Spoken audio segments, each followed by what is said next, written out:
Pemulihan rantai nilai pasokan membutuhkan kekuatan global.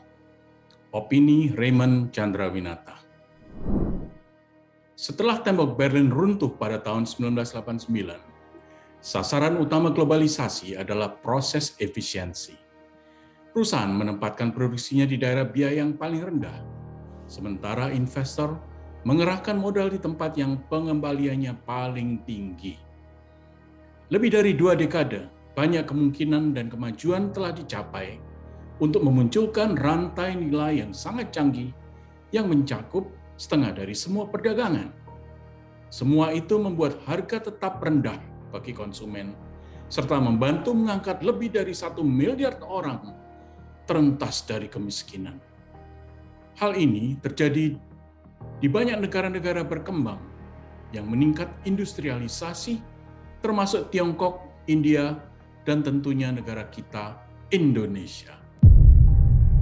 Dimulai pada tahun 1990-an, teknologi, stabilitas geopolitik, dan pencarian efisiensi, serta keunggulan bersaing adalah parameter-parameter yang penting yang dapat menarik investasi untuk menjadi negara berbasis industri.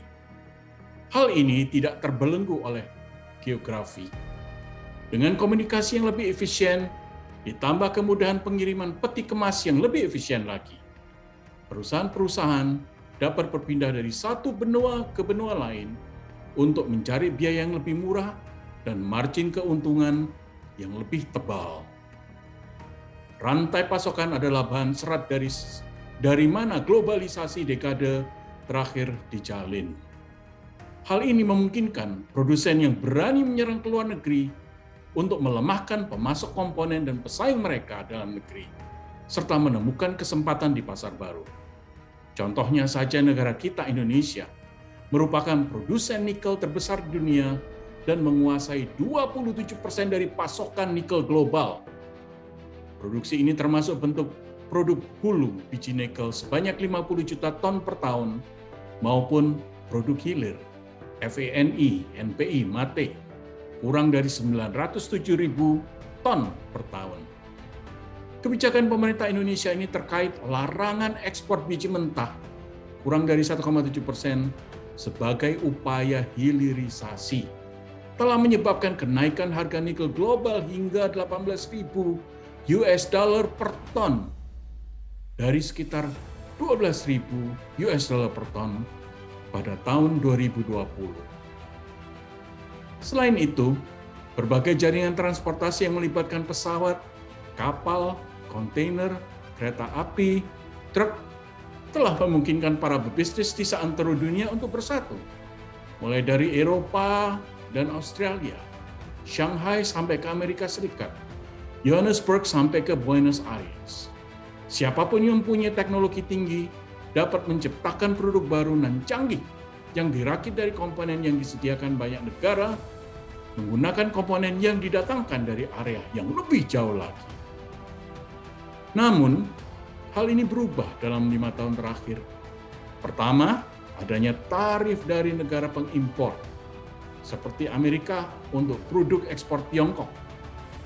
Kemudian pandemi COVID-19, yang mendorong permintaan konstelasi barang tertentu, sekaligus menghambat produksi dan transportasinya. Dalam tahun ini saja, perang Rusia di Ukraina membuat harga komoditas melonjak dan mengingatkan perusahaan betapa cepatnya pengaruh politik dan keamanan dapat menutup satu pasar dan malahan mendatangkan malapetaka di pasar lain. Sejarah menunjukkan bahwa pemerintah dan perusahaan memiliki pengalaman dalam mengatasi hal-hal seperti itu. Pada akhirnya sejarah juga mengatakan tidak banyak usaha yang berhasil untuk mengatasi hal tersebut. Namun, krisis kali ini menunjukkan hal sebaliknya. Rantai nilai global kelihatannya akan mengalami transformasi substansif dalam dekade mendatang, di mana mereka membentuk kembali bentangan perdagangan dan investasi global. Perubahan akan segera terjadi yang didorong oleh 5 kekuatan baru, yaitu penataan kembali tata kelola ekonomi, kemudian revolusi industri 4.0 yang baru, kemudian manajemen lingkungan, kemudian sosial dan tata kelola, dan terakhir, akuntabilitas perusahaan, serta restrukturisasi yang berorientasi pada ketahanan. Semua ini akan menghadirkan tantangan dan peluang bagi setiap perusahaan dan setiap negara yang mengarah pada perubahan paradigma pengembangan investasi itu sendiri. Para pengambil keputusan semakin yakin bahwa rantai pasokan harus kuat, bukan hanya efisien. Akibatnya mereka memilih untuk tidak terlalu bergantung pada area yang amat berisiko. Banyak negara-negara sedang melakukan eksperimentasi kebijakan industri yang ditunjukkan untuk kemandirian yang dapat menciptakan keunggulan dalam negeri maupun internasional dalam beberapa teknologi dan bisnis strategis. Apa artinya? Hal ini berarti investasi di sektor-sektor strategis dibangun dan difasilitasi di dalam pembatasan mereka dan sebaliknya. Mereka juga membatasi ekspor hasil produksi sektor-sektor tersebut. Perusahaan, sebaliknya, banyak mengakuisisi pemasok di dalam dan di luar negeri demi terjadinya integrasi vertikal. Sistem patokan yang berbasis pasar yang mulai muncul menjelang akhir abad yang lalu sedang dirubah saat ini menjadi sesuatu yang meskipun dalam global tidak bersatu dan mungkin dengan biaya mahal. Pergeseran hari ini bukanlah ayunan dari satu ekstrim ke ekstrim lainnya. Hal ini adalah kekuatan sentrifugal ditambah dengan melemahnya sentripetal. Beberapa produsen raksasa Amerika yang sekarang memproduksi 90% produknya di Tiongkok sudah mulai memindahkan dan meningkatkan investasi manufaktur mereka di Amerika dan di Eropa. Walaupun hal ini masih akan membuat Tiongkok memproduksi sekitar setengah produk-produk tersebut, namun pergeseran tatanan produksi global sedang berlangsung.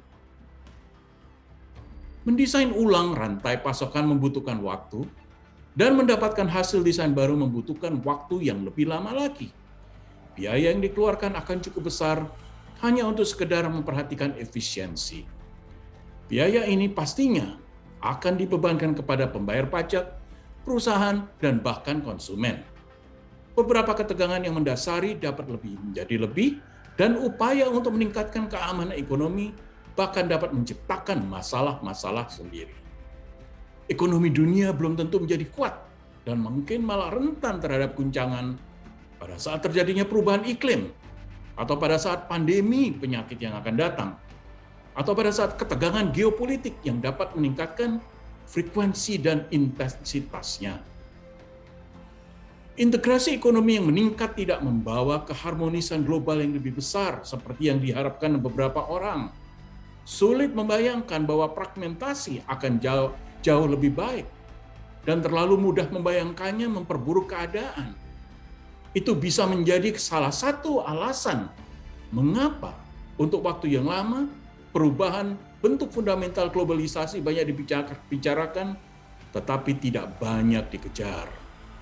Sekarang mereka benar-benar terjadi. Mereka berkontribusi secara signifikan terhadap kecemasan baru. Pemerintah dan perusahaan harus ingat bahwa ketahanan internal berasal dari diversifikasi, bukan konsentrasi di dalam negeri. Perusahaan malahan harus mendiversifikasikan pemasok mereka di banyak area dan membiarkan pasar beradaptasi. Miopia dan insularitas saat ini sedang berlimpah. Jika kita merupakan konsumen barang dan ide global, sebagai warga dunia kita harus berharap fase globalisasi berikutnya yang melibatkan tingkat keterbukaan semaksimal mungkin.